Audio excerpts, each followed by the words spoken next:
നമസ്കാരം. 7ാം ക്ലാസ്സിലെ എല്ലാ കുഞ്ഞുങ്ങൾക്കും ഇൻഫോ മിററിലേക്ക് സ്വാഗതം. നമുക്ക് നോക്കാനുള്ളത് നിങ്ങളുടെ ഇംഗ്ലീഷിലെ 1ാമത്തെ ചാപ്റ്ററിൻ്റെ ആക്ടിവിറ്റീസ് ആണ്. ചാപ്റ്റർ നമ്മൾ എടുത്തിട്ടുണ്ട്. എന്താണ് ചാപ്റ്ററിൻ്റെ പേര്? റോബോട്ട് വിത്ത് എ വൈറസ് അല്ലേ. അതിൻ്റെ ആക്ടിവിറ്റീസ് ആണ് നമ്മളിപ്പോൾ നോക്കുന്നത്. കുറേ അധികം ആക്ടിവിറ്റീസ് ഉണ്ട്. എല്ലാത്തിൻ്റെയും നമ്മൾ ചെയ്തിട്ടുണ്ട്, നല്ല രീതിയിൽ എക്സ്പ്ലെയിൻ ചെയ്തിട്ടുണ്ട്. മക്കൾ മുഴുവൻ വീഡിയോ ഇരുന്ന് കാണണം കേട്ടോ. ആക്ടിവിറ്റി 6 ആണേ. Zara has bought a washing machine from a popular outlet. Zara എന്ത് വാങ്ങിച്ചു? ഒരു വാഷിംഗ് മെഷീൻ വാങ്ങിച്ചു. Unfortunately it has stopped working. പക്ഷേ അത് വർക്ക് ചെയ്യുന്നില്ല. Here is an email send to the company to get it repaired. കമ്പനിക്ക് അയക്കുവാണ്, എന്താണെന്ന് റിപ്പയർ ചെയ്യണം എന്ന് പറഞ്ഞൊരു മെയിൽ അയക്കുന്നു. ആര്? സാറ. ഒരു അഡ്രസ്സ് ഉണ്ട്, mail.id.com അങ്ങനെ കൊടുത്തിട്ടുണ്ട്. അതിൻ്റെ കംപ്ലൈൻ്റ് ആണ്. സബ്ജക്റ്റ് എന്താണ്? സബ്ജക്റ്റ് എന്ന് പറഞ്ഞാൽ നമ്മൾ എന്തിനെ പറ്റിയാണോ പറയാൻ ഉദ്ദേശിക്കുന്നത് അത് ചുരുക്കി പറയുന്നത്. ഇവിടെ കണ്ട കംപ്ലൈൻറ്റ് റിഗാർഡിങ് വാഷിംഗ് മെഷീൻ്റെ complaint. Sir, I purchased a washing machine from your company. Sir, നമ്മൾ ലെറ്റർ എഴുതുന്നത് പോലെ സല്യൂട്ടേഷനൊക്കെ കൊടുത്തു. സർ എന്ന് കൊടുത്തിട്ട് മാറ്റർ പറയുകയാണ്. നിങ്ങളുടെ കമ്പനിയിൽ നിന്ന് ഞാനൊരു വാഷിംഗ് മെഷീൻ വാങ്ങിച്ചു, കുറച്ച് ആഴ്ചയായിട്ടുള്ളൂ. പക്ഷേ അത് കറക്റ്റിലെ എന്ത് ചെയ്യുന്നില്ല, വർക്ക് ചെയ്യുന്നില്ല. But it is not working now. Kindly attend to the issue at the earliest. പെട്ടെന്ന് തന്നെ ഒന്ന് പരിഹരിക്കണം. Copies of necessary documents are attached. നിങ്ങൾക്ക് വേണ്ടുന്ന, അതായത് ബില്ല് കാര്യങ്ങളൊക്കെ, ഗ്യാരണ്ടി കാർഡൊക്കെ ഇതിൻ്റെ കൂടെ അറ്റാച്ച് ചെയ്തിട്ടിട്ടുണ്ട്. സാറ. ഇതാണ് ആ mail. Ricky kept on complaining to his parents about the robot. ഇനി റിക്കി എപ്പോഴും എന്ത് ചെയ്യുന്നുണ്ട്? പാരൻസിനോട് റോബോട്ടിനെ പറ്റി കുറ്റം പറയുന്നുണ്ട്. But they didn't listen to him. പക്ഷേ അവർ കേൾക്കുന്നുണ്ടോ? ഇല്ല. So he decided to register a complaint through email with the robot manufacturing company asking them to replace this misprogrammed robot. കണ്ടോ? ഇനി ഇവൻ എന്താ ചെയ്യുന്നത്? റിക്കി പാരൻസോ പറഞ്ഞാൽ കേൾക്കില്ല. ഞാൻ നേരിട്ട് കമ്പനിക്ക് മെയിൽ അയക്കാൻ പോവുക. എന്താണ്? ഇതിനെ എന്ത് ചെയ്തുകൊണ്ട് പോകണം? നിങ്ങൾ റീപ്ലേസ് ചെയ്ത് വേറെ നല്ലതിനെ തരണമെന്ന് പറയണം. അങ്ങനെ ഒരു മെയിൽ ആരയക്കുവാണ്? റിക്കി അയക്കുവാണ്. എങ്ങനെ ഇരിക്കും? അഡ്രസ്സ് എന്താണ്? ഈ അഡ്രസ്സ് തന്നെ നമുക്ക് കൊടുക്കാം. 1 2 3 വരെ വേണമെങ്കിൽ 4 5 6 എന്ന് പറഞ്ഞ് കൊടുക്കാം. അഡ്രസ്സ് എന്താണ്? Problem complaining regard butler machine. Complaint regarding washing machine ആണോ? അല്ല, കംപ്ലൈൻറ്റ് റിഗാർഡിങ് ബട്ട്ലർ റോബോട്ട്. എങ്ങനെ എഴുതാം? Sir, my father had purchased a butler robot from your company a few weeks ago but it is not correctly programmed. It is doing more harm than good. എന്ത് ചെയ്യണം? Kindly attend to the issue at the earliest. Copies of necessary documents are attached. Ricky. ഇത്രയും മതി കേട്ടോ. ഒരുപാട് വാരി വലിച്ചൊന്നും കത്തെഴുതണ്ട. ഫ്രണ്ടിനാണ് അങ്ങനെയൊക്കെ കത്തെഴുതുന്നത്. ഇമെയിലൊക്കെ ചുരുക്കിയാണ് എഴുതേണ്ടത് കേട്ടോ. അടുത്ത ആക്ടിവിറ്റി 7 നോക്കിയേ. Complete following crossword puzzle related to household chores following the directions given. തന്നിട്ടുണ്ട്. നമ്മൾ പദപ്രശ്നം സ്ഥിരം ചെയ്യുന്ന അങ്ങോട്ടും ഇങ്ങോട്ടും എന്താ എഴുതണ്ടേന്ന് കറക്റ്റ് ചെയ്യുമ്പോൾ കറക്റ്റായിട്ട് വരും. അക്രോസ്, ക്ലീൻ വിത്ത് വാട്ടർ വെച്ച് ക്ലീൻ ചെയ്തതിന് എന്താ പറയുന്നത്? വാഷ്. ഫ്രീ ഫ്രം ഡേർട്ടിൽ നിന്ന് ഫ്രീ, ക്ലീൻ.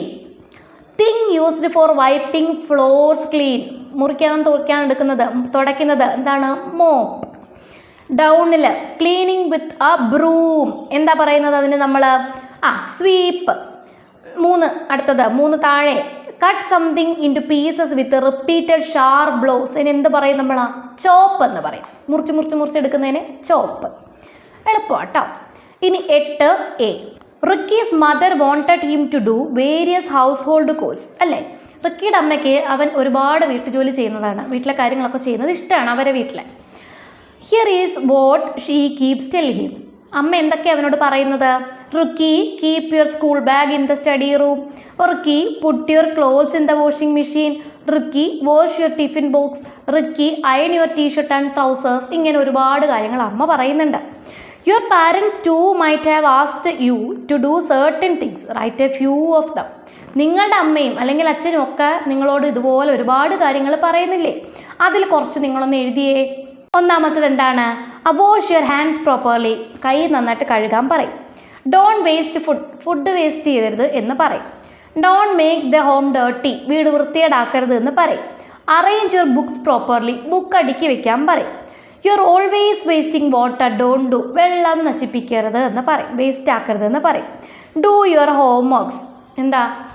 ഹോം വർക്ക് ചെയ്യാൻ പറയും. പിന്നെ ഡോണ്ട് യൂസ് മൊബൈൽ ഫോൺസ് അധികം ഉപയോഗിക്കരുത് എന്ന് പറയും.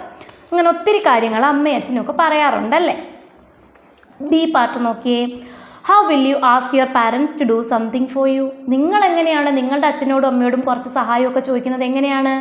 ഫിൽ in the following table by giving some examples. കണ്ടോ, നിങ്ങൾ താഴത്തെ ആ ടേബിളിൽ കുറേ എക്സാമ്പിൾസ് പറഞ്ഞൊന്ന് ഫില്ല് ചെയ്തേ. 1 ഈസ് ഡൺ ഫോർ യു, ഒരെണ്ണം നൽകിയിട്ടുണ്ട്. Mother please help me pack my lunch. അമ്മ എൻ്റെ ലഞ്ച് പാക്ക് ചെയ്യാൻ എന്നെ സഹായിക്കൂ. അടുത്തത്, mum please help me to find my maths book. എൻ്റെ കണക്ക് ബുക്ക് കാണുന്നില്ല അമ്മേ, ഒന്ന് കണ്ടുപിടിച്ച് തരൂ. അടുത്തത്, mum please help to do my homework. എൻ്റെ ഹോംവർക്ക് ചെയ്യാനും സഹായിക്കണം. Dad please iron my dress. അച്ഛാ എൻ്റെ ഡ്രസ്സ് ഒന്ന് അയൺ ചെയ്ത് തരുമോ? Dad please polish my shoes. അച്ഛാ എൻ്റെ ഷൂ ഒന്ന് പോളിഷ് ചെയ്ത് തരുമോ? അങ്ങനെ എന്തെല്ലാം പറയുന്നുണ്ട് നിങ്ങൾ? എല്ലാം അമ്മയോട് മാത്രമാണോ? ചിലതൊക്കെ അച്ഛനോടും പറയും.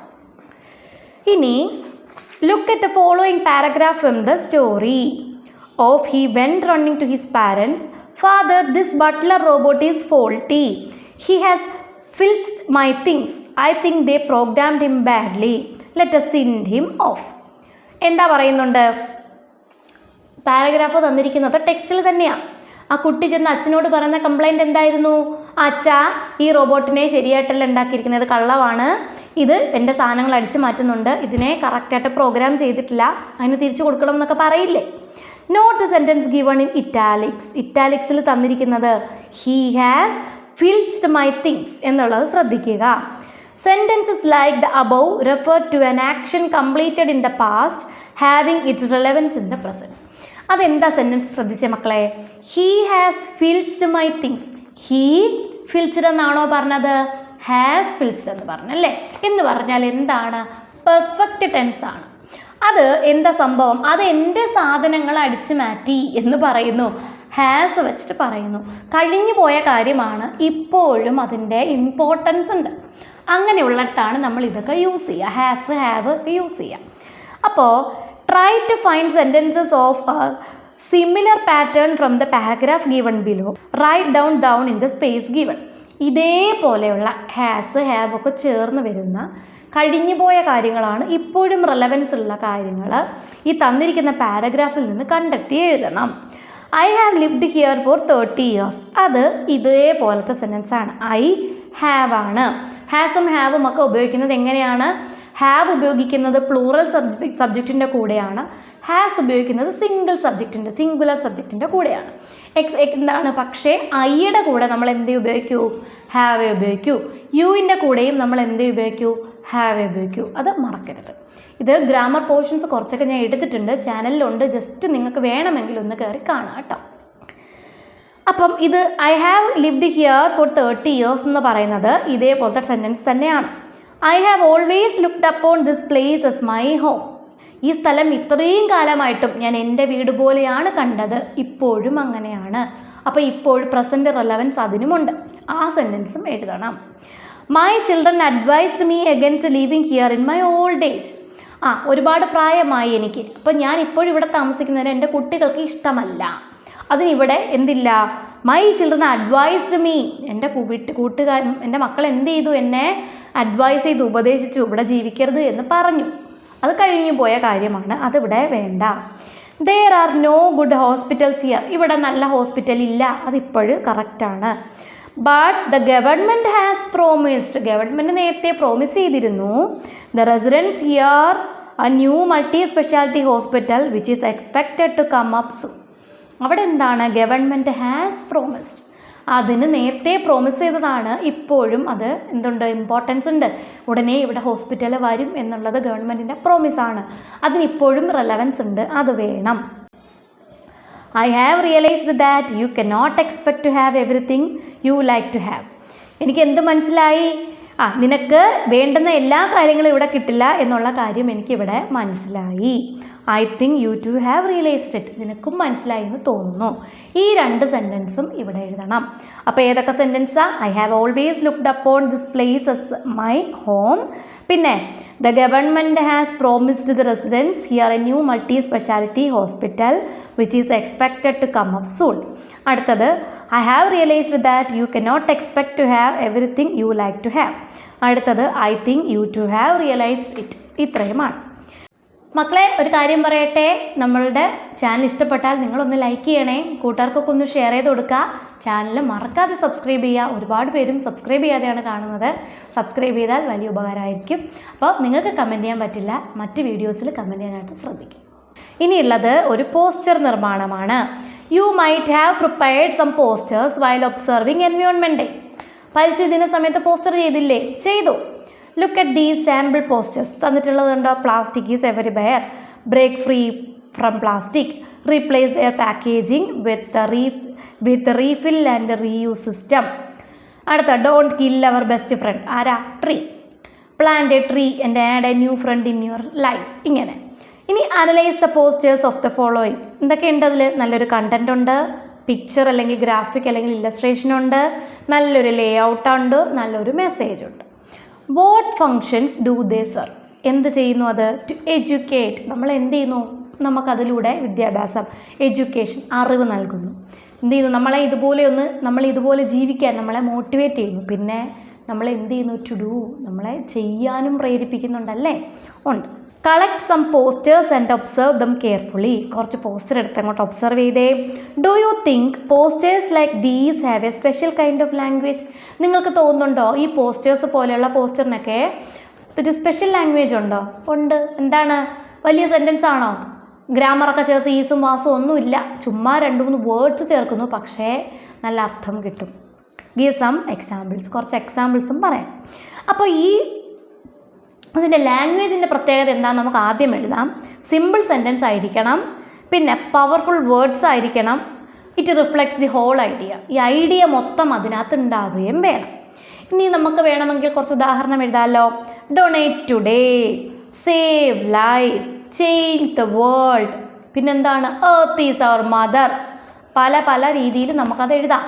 അതൊക്കെ നിങ്ങളുടെ ഇഷ്ടം പോലെ നിങ്ങൾക്ക് എഴുതാം കേട്ടോ, എളുപ്പമായിട്ട് എഴുതുക. ഇനി എൻ്റെ ബി പാർട്ട് എന്താണ്? Prepare some slogans on the misuse of electronic gadget. Electronic ഗാഡ്ജറ്റിൻ്റെ മിസ്യൂസിനെ പറ്റിയിട്ട് കുറച്ച് സ്ലോഗൻസ് എഴുതുക, മുദ്രാവാക്യങ്ങൾ എഴുതുക. Don't let the gadget replace your outdoor games. എന്താണ്? നിങ്ങൾ പെരയ്ക്കാതിരുന്ന് മൊബൈൽ ഉപയോഗിച്ചാൽ പുറത്ത് കളിക്കാൻ പറ്റുമോ? ഇല്ല. അത് ഒന്നാമത്തത്. Don't be friend with strangers through mobile or internet. Mobile വഴിയോ ഇൻ്റർനെറ്റ് വഴിയോ ഒന്നും സ്ട്രേഞ്ചേഴ്സുമായിട്ട് ഫ്രണ്ട്ഷിപ്പ് പാടില്ല. Explore the world outside the gadget. എന്ത് ചെയ്യണം? ഈ ഗാഡ്ജറ്റിന് പുറത്തുള്ള വേൾഡ് നിങ്ങളൊന്ന് പോയി എക്സ്പ്ലോർ ചെയ്യണം. Gadgets off, minds on. Gadget ഒന്ന് ഓഫ് ചെയ്തേ, മനസ്സൊന്ന് ഓണാക്കിയേ. Life is important than likes. ഈ ഗാഡ്ജറ്റിലൊക്കെ കയറുന്ന എന്തിനാ? ലൈക്ക് കിട്ടാനല്ലേ? അതിനേക്കാൾ ഇമ്പോർട്ടൻ്റ് ആണ് നമ്മുടെ ലൈഫ്. Refresh your minds. എന്നിങ്ങനെ switch off the phone, refresh your minds. Phone off ചെയ്തിട്ട് മൈൻഡ് ഒന്ന് റിഫ്രഷ് ചെയ്യാൻ പറയാം. അടുത്തത്, as in Ricky's home we use a number of gadgets to make our work easier. റിക്കിയുടെ വീട് പോലെ തന്നെ നമ്മുടെ വീട്ടിലും നമ്മൾ പലതരത്തിലുള്ള ഗാഡ്ജറ്റ് ഉപയോഗിക്കുന്നു. റോബോട്ട് ഇല്ലായിരിക്കാം, വേറെയൊക്കെ ഉപയോഗിക്കും. They educate and entertain us too. അത് നമ്മളെ എന്ത് ചെയ്യുന്നു? എഡ്യൂക്കേറ്റ് ചെയ്യുന്നു, നമുക്ക് അറിവ് നൽകുന്നു, അതുപോലെ നമ്മളെ എൻ്റർടൈൻ ചെയ്യിപ്പിക്കുന്നു, സന്തോഷിപ്പിക്കുന്നുണ്ട്. But often they are misused. പക്ഷേ പലപ്പോഴും അത് എന്ത് ചെയ്യുന്നു? മിസ്യൂസ് ചെയ്യപ്പെടുന്നു. Design a poster on the misuse of electronic gadgets. നിങ്ങൾ എന്ത് ചെയ്യണം? സ്വന്തമായിട്ടൊരു പോസ്റ്റർ അങ്ങോട്ട് പ്രിപ്പയർ ചെയ്തേ. എങ്ങനെയാണ് ഈ ഇലക്ട്രോണിക് ഗാഡ്ജറ്റ്സ് മിസ്യൂസ് ചെയ്യുന്നത് എന്നുള്ള ഒരു പോസ്റ്റർ നിങ്ങളൊന്ന് പ്രിപ്പയർ ചെയ്യണം. അത് നിങ്ങൾ പ്രിപ്പയർ ചെയ്യാൻ പറ്റുമോ? ഇവിടെ ഒരെണ്ണം നിങ്ങൾക്ക് തരുന്നുണ്ട്, നിങ്ങൾക്ക് ഇഷ്ടമുള്ള രീതിയിൽ പോസ്റ്റർ പ്രിപ്പയർ ചെയ്യാം. ഇത്രയേ ഉള്ളൂ എന്ന് പറയാൻ പറ്റുമോ? ഇത്രയും ഉണ്ടായിരുന്നു എന്ന് പറയണം. ഒരുപാടുണ്ടായിരുന്നു അല്ലേ? അപ്പോൾ മക്കളെ, പക്ഷേ എല്ലാം എളുപ്പമുള്ളതായിരുന്നല്ലേ? ഇത് നിങ്ങൾക്ക് അറിയാവുന്ന രീതിയിൽ ചെയ്യാൻ ശ്രമിക്കുക. തീരെ പറ്റില്ലെങ്കിൽ മാത്രം ഇതുപോലെ എഴുതിയെടുക്കുക കേട്ടോ. അപ്പോൾ ഇത്രയേ ഉള്ളൂ. അടുത്ത ചാപ്റ്റർ ഉടനെ ഇടാം. മിടുക്കരായിട്ട് പഠിക്കണം. All the best.